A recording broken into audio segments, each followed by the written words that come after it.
you're gonna forget my name. Which one are you again? The Fallout Shelter is a pro wrestling club that teaches anybody from newbies to athletic backgrounds, actors, anybody that's crazy and beautiful to do this. We are your guys. Our school has 7 coaches. It's run by Joe Kim Morales, and we're out of Queens, New York, LIC. Our parent company is Battle Club Pro Wrestling, and we cater to our students into becoming pro wrestlers through Battle Club, the indie brand.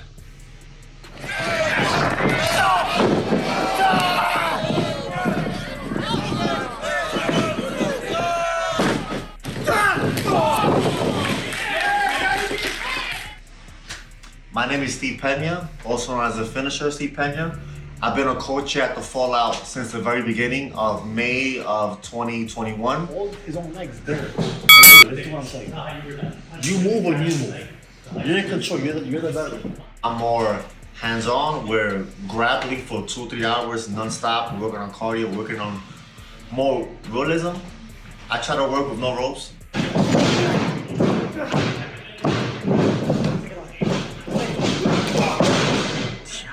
So when I first started, it was tougher than, I don't want to say what it is now, but what we try to teach now at the Fallout is you need tough skin, which is, I feel like it's a lost art now in other schools. Come on, George.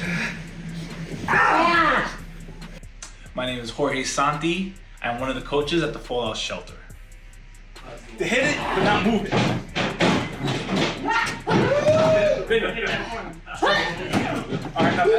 My coach for the wrestling team came up to me as a freshman, coming out of nowhere, saying, "Hey, can you do 5 push-ups?"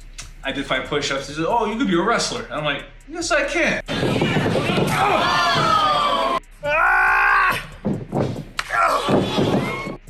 During that time, the indies weren't much money, or they were. It was just only for the guys that had names. Let's go.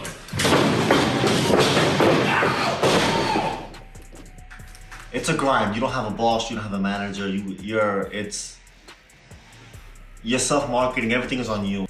I have all this potential in the world, but my job is up to par. I don't have a job that can hold down a dream.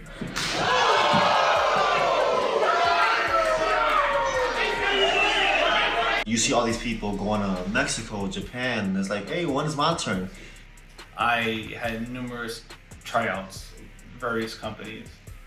I had my first son, and life was getting there. Like, it made all the reason to even get to that goal. The E came calling, and I had a 3-day tryout down in Orlando. I got pretty much the B letter for one tryout. You got one that says you're signed. That's A. C is burn your boots because they don't want you. B is come back next time. We like what you have, and we'll see you again. And I got the B letter. Clearly, they said no, which is a huge blessing in disguise because I wasn't ready. And I saw that there, so I didn't see it as a failure. I saw it as a lesson. And I was miserable because I was dreaming, I was eating. I lost 20 pounds just for that tryout. It sucked for me. And after a while, it kind of put a tone on my own work. I quit my job, I took my tax money, and I flew myself and I stayed in Germany for about 2-3 months to train under Walter and Thatcher. That's how serious I take this craft. I saw an ad online that, looking to be a superhero. And it was for Disney and Marvel with a Feld Entertainment. What I will say to anyone who wants to be a pro wrestler is first, go to school, finish school, have a backup. Did the audition, I got the contract right away in the mail. They wanted me as their Bruce Banner and the Lizard and the Hulk. This is not the business. If you're in it to make money, you're in the wrong business. Now, you can make a lot of money, but this sport, you have to give it your all. When I say all, I mean 100. You can't give it 98, 99. You have to give it your all, and you get what you put in.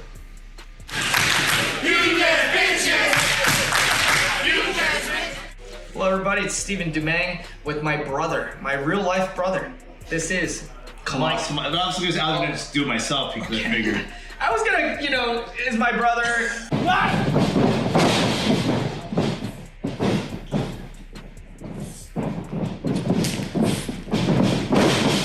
This is what it's all about. We've had this chemistry since you were born, back in 1990. That's Right? in fact true. I was born in 1990, everybody. Thanks for the reminder. Man, that feels a long time ago.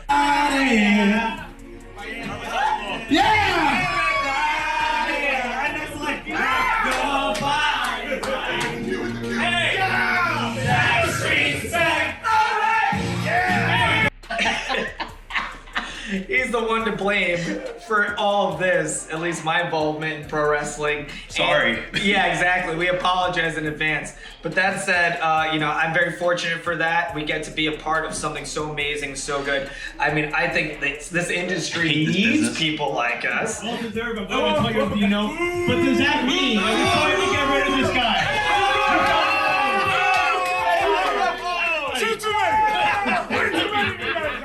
Who's with me? I thought I had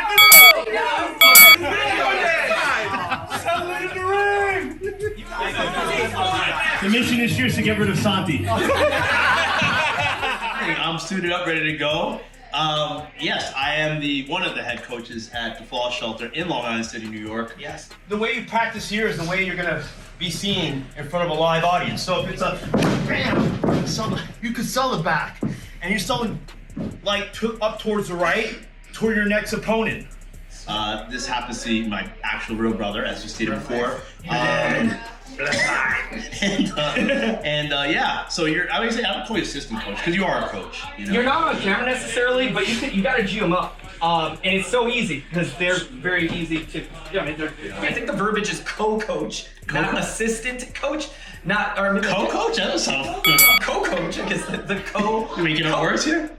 No, it's like A co-coach? like co-main event, like co-coach.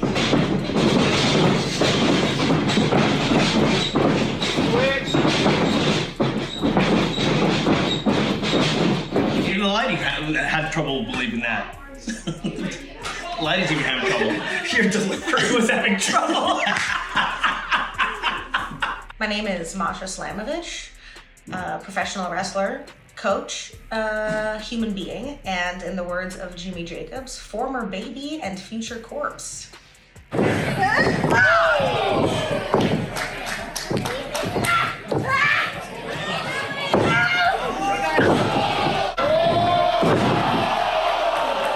I discovered pro wrestling very young in my life, and ever since I saw it, I was entirely obsessed with it, and I knew immediately that that was what I wanted to do with the rest of my life.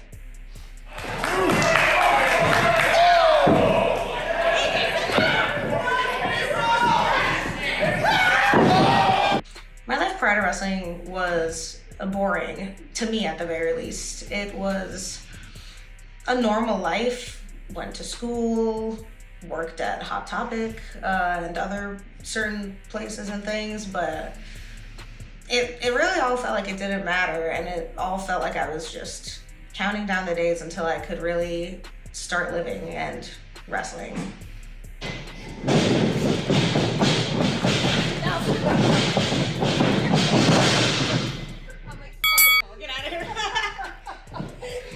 I started training in '98. It was very hard to get in the business. You couldn't go online and just Google anybody. We didn't have that sort of thing back in the day.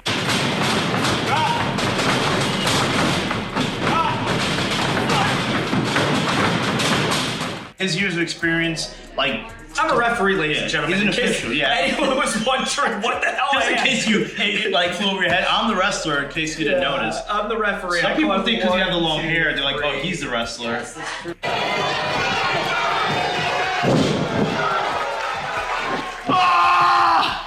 Oh God! Oh! 3, right? Down to 2. 2, right? Get that down.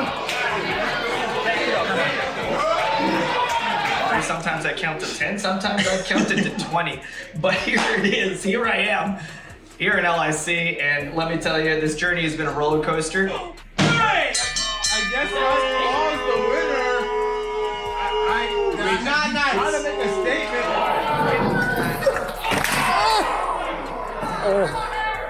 I do the death matches every so often. Yes. A few different. Yeah, they include like glass and barbed wire and stuff like that.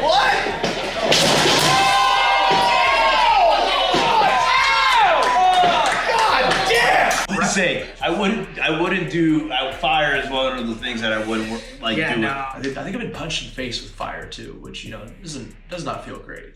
You can't control an inanimate object anyway, but fire seems to be one of those things where there's no predicting what could possibly go. Even if you're prepared, 100% of the time, it's fucking fire, guys. Yeah. It's fire. Familiar with the setting. Gosh, the sound on that. My name is Akira, and I'm a professional deathmatch wrestler signed with Major League Wrestling, and I do a lot of work with Big Japan Pro Wrestling. And this is Coda. Coda speak. Subtitles right here. As if he gets more intense in the match. I mean, does he wants his opponent? There's a reason why people look at deathmatch wrestling and they say, oh, it's garbage, or these guys can't wrestle, these guys can't work. Because there's a lot of people that make it look that way. There's a lot of guys that just swing weapons. They forget that it's deathmatch wrestling. My entire thesis statement of my life and my career is to prove that deathmatch wrestlers, the best of the best, are better and they're more real, and I can make you believe in pro wrestling better than any NCAA athlete can.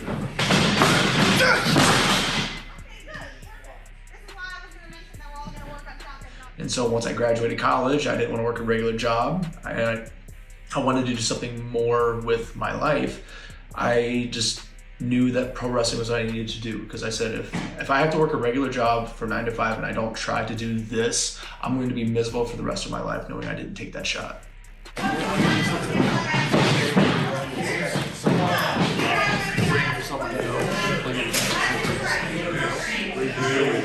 Yeah. You don't have to go. You know why you're holding the ropes? You actually hold the ropes. Yeah, see, boom, boom. Then you go, oh shit. I got my start in wrestling. I grew up technically watching it. When you're a kid, you don't really register it. But when I was a baby, my dad would always watch WCW, ECW, WWF. And as I grew up and grew into it, my grandfather and my uncle had old New Japan tapes. So I would kind of start watching that, and that's how I got kind of more into the Japanese vein, which plays into my Korean Japanese background. What? Okay. Hey! So I have a very jaded mentality towards schools, because a lot of the schools in the Midwest are owned by people, either WWE or other bigger companies. And I feel like they're kind of a cash grab. It's kind of become a pro wrestler quick scheme. It's get in, be there for, X amount of days, graduated, get out. And I feel like it's kind of disservice, because they don't talk about the business aspect of things. They don't talk about the brotherhood of things. It's almost like going to a college course, but even with less camaraderie.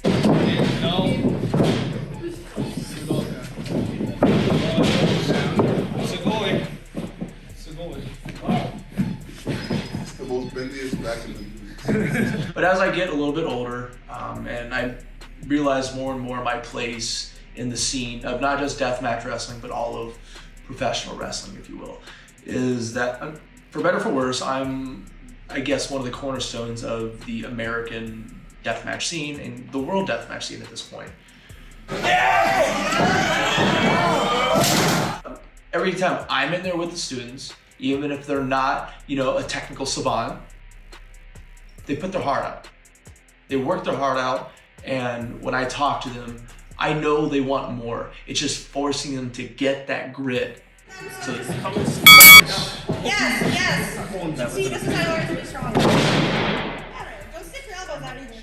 Just I think Fallout is one of the few schools that best exemplifies all the proper ways to get people that are built for success into successful positions. I really love what we have going here at the Fallout. I'm really proud of what we've done here the last 3 years. I love passing along the knowledge that I was able to acquire from so many minds in wrestling. And I think I have a really unique perspective on professional wrestling that I've never heard any similar explanation to the way that I explain it. So if I can change people's perspective and understanding on pro wrestling, that's something that's very important to me, and I'm very glad that I can do it here with a group of really awesome people. Hello, my name is Ahmed El-Sadakawi. I work under the name of Prince Ahmed. I'm currently the Battleweight champion and one of the coaches here at Fallout.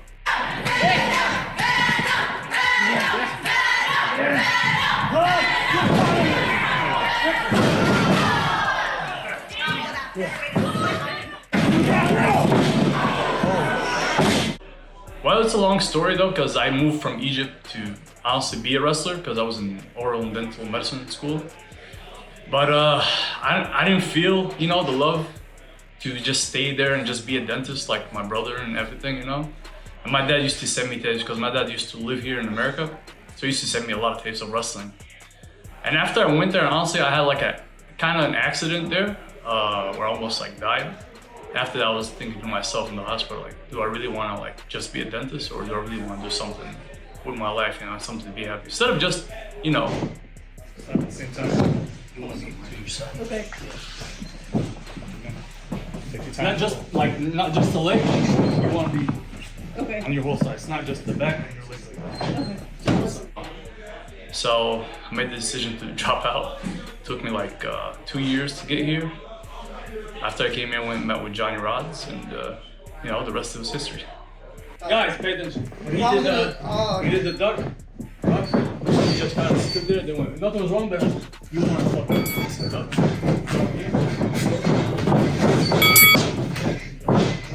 Definitely, I didn't want to represent me being like a bad Muslim. That was like tearing me up inside. Where I wanted to be like before when I first started. Like Johnny Ross told me, you gotta become a babyface, a good guy, and I'm like, yeah, hell yeah.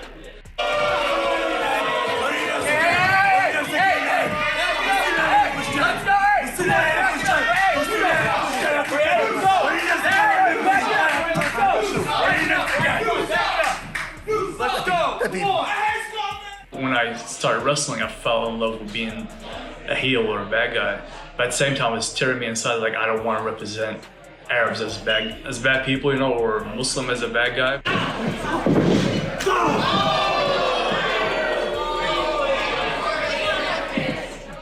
Alright, tell me just one. One of you starting.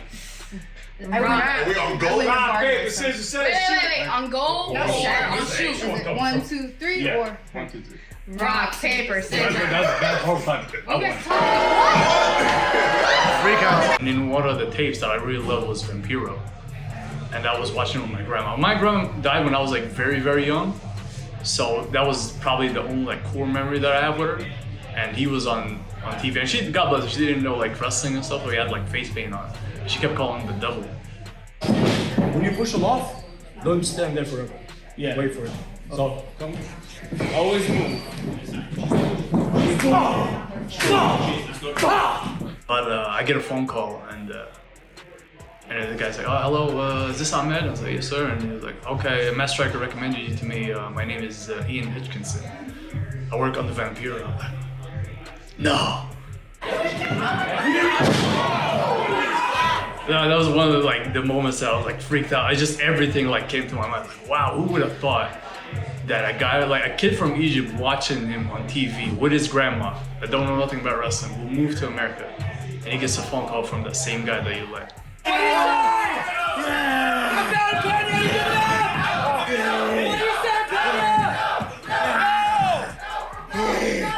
In a way, like you doubt, like, did I do the right decision to like leave your family and your friends and the career you're gonna have to, follow your dream? And Pro wrestling ended for me because I couldn't keep up with the bills of travel. My car broke down, I couldn't use it anymore. The bills were piling up for my son. I just couldn't make some of the bookings also, and it just got more miserable than happy, and it became more of a job the natural fun again. I think the hard part of wrestling is sometimes, especially not in the beginning of your career, but like when you're maturing as a wrestler, sometimes you know what you would be able to bring to the table had you been given this opportunity or that opportunity, because you know what you're capable of, but other people don't just quite get it, and you just have to wait until your moment to prove yourself and make people understand. But sometimes opportunities that you know what a fit you pass you by, and you just gotta sit there and gotta eat it. It kind of sucks, but eventually your turn will come. Some people call me crazy. Some people said some black magic was spelled for real though. Yeah, black magic was done on me, or I was on drugs or whatever. But after a while, honestly, you don't care. You choose happiness and just keep on going. It's through the traveling, it's through the wrestling that you get to meet some of the best people all around the world. It's through traveling and through wrestling that I've been from East Coast to West Coast, all the way to Mexico, up to Canada, to the UK, to Germany, to Australia, and to Japan. I wasn't wrestling, if I wasn't a pro wrestler, there's no way that I would have ever seen some of these towns or met some of these people. There are people I'm convinced don't exist anywhere outside of wrestling. Yeah, they're only real. It's like Walmart. You ever been to Walmart where it's like, holy shit. You ride with certain people, you grow this bond together, and it's the best feeling in the world. Even just going to Japan, I don't know if that would ever really be in the books for me if it wasn't for pro wrestling. And I just got back earlier today from my 6th, 7th, 8th tour, and this year alone, I've traveled north of 44,000 miles, and it's April 2nd. That's so crazy. I'm from the middle of nowhere in Indiana. I was never supposed to do these kinds of things. I was supposed to work a factory job, get married, settle down, fall apart, die. The idea of trying to follow your dream and do all is very silly to them. You're either a doctor or a dentist or an engineer. Other than that, you're a failure and you're wasting your life. So for me to actually drop out of dental school, which a lot of people, would die to get in, and for me to say I'm gonna be a wrestler is, There's one thing that I take away from my journey is that anything is possible if you just work towards it. If you have a dream, chase it, wholeheartedly commit to it, and you owe nothing to anybody. It's your life. You are your own person, so live exactly how you want. You only get one chance to do it. I'm in it for the long run. I'm in it for a career, so I'm not stopping anytime soon. They know that when you have a coach, yes, you have the coach, but you also have the finisher, Pena, who's not slowing down anytime soon. My cousin hit me up telling me there was a school that opened up called the Fallout Shelter. I'm like, oh, that's cool, yeah. Oh, you want to come train? I was like, I haven't touched a ring in 4 years. I'm like, what can I do for you? But I always told myself it will be a shame not to pass on any type of knowledge. What a sin not to pass on the knowledge I had through the years of learning from various people that you see on TV. This is what I love. We could die tomorrow, God forbid. But I can say that I'm chasing my passion. I'm chasing what I'm doing. So wherever that takes me, wherever God tells me, hey, this is your thing to do, well, then so be it. Joe Kim came to me and said I still had more in the tank. And I was like, I'm not sure, because I did have that Peter, you ever seen the movie Hook? It's Peter Pan when he aged out of his dream. He wasn't a lost boy no more. He became an adult, and that's what exactly happened to me. I wasn't a lost boy no more. I wasn't Peter Pan fighting Captain Hook. I was just this guy that was overweight and just had this knowledge of pro wrestling. It's also about socializing and talking to people that you meet. That's how I became into the scene. I guess how I became, a coach at the Fallout. And I became friends with Joe. Why he calls me beautiful man. Hi, my name is Joe Kim Morales, and I am the principal owner of both the Fallout Shelter and Battle Club Pro. That is the Easter egg version that you get to see on Uncut. Tell the truth! Keep that. This is the Easter egg director's cut version. Joe has always been so kind and supportive and really awesome, especially for women in pro wrestling. I remember when I first met Joe, it was through Battle Club shows that he ran, and there was always, Woman Crush Wednesday. In 2021, the speaking out movement was a huge thing. A lot of people had opened up about how awful the behind the scenes aspect of the business is. So myself and my partners decided we wanted to create our own home, our own place where we could have trainees feel safe and teach them the best way possible and feed Battle Club Pro and try to create stars. And we had this massive women's show in New York that always popped off, and it wasn't really something that we had here aside from that. And I'm just really glad that we have Joe here at the Fallout, because I think he has a really good head on his shoulders and is a great leader for us. Here and there, I asked Joe, hey, if you need a coach, listen, by all means, he knew I was his guy, but he was stacked. He had a card stacked. And sure enough, like a couple of weeks later, hey coach, I'm like, huh? You're the new coach now. What? And I became Fallout coach. The primary requirement for being a coach at the Fallout Shelter was to have a stellar reputation outside of the business. Again, the speaking out movement was just damning to a lot of people in the business. You got to see a lot of nasty sides of people that you thought were great and decent human beings.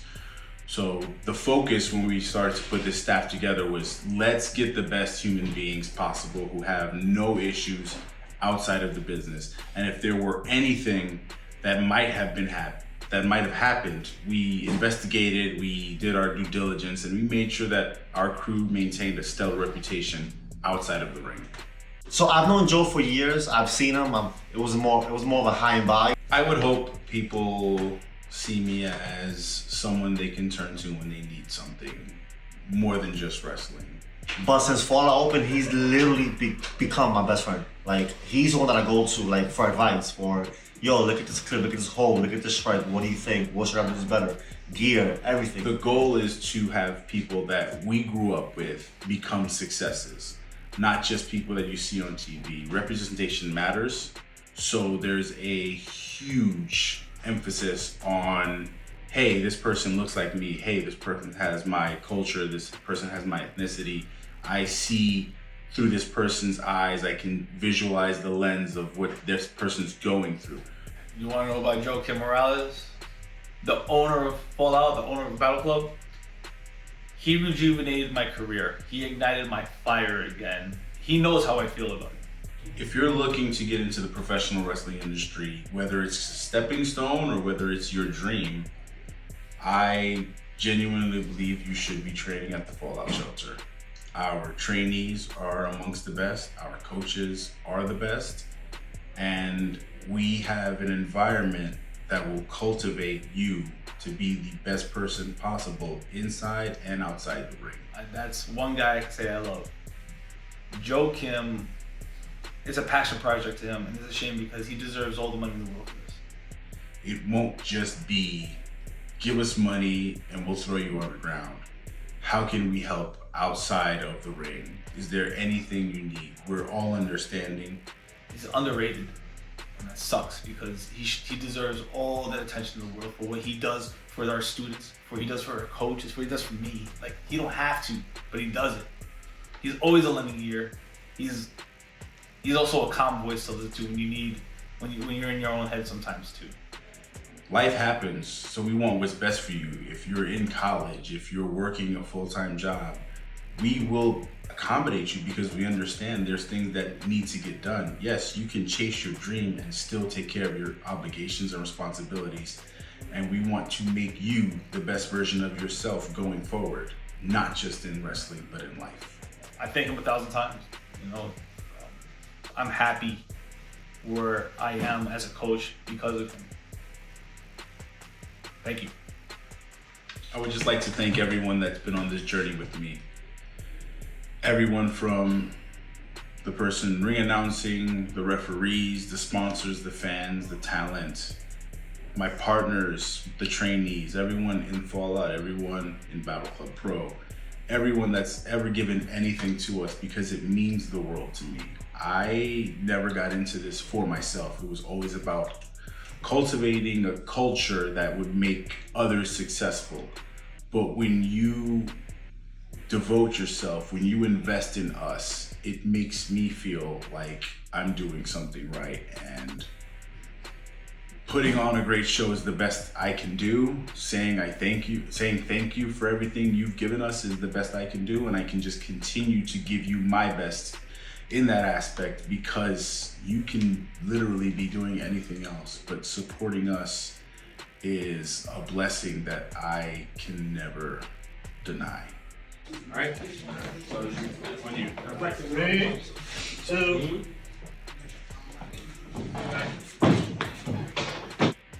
What's good? This is Hokai, aka the Gift God, and I hold the camera.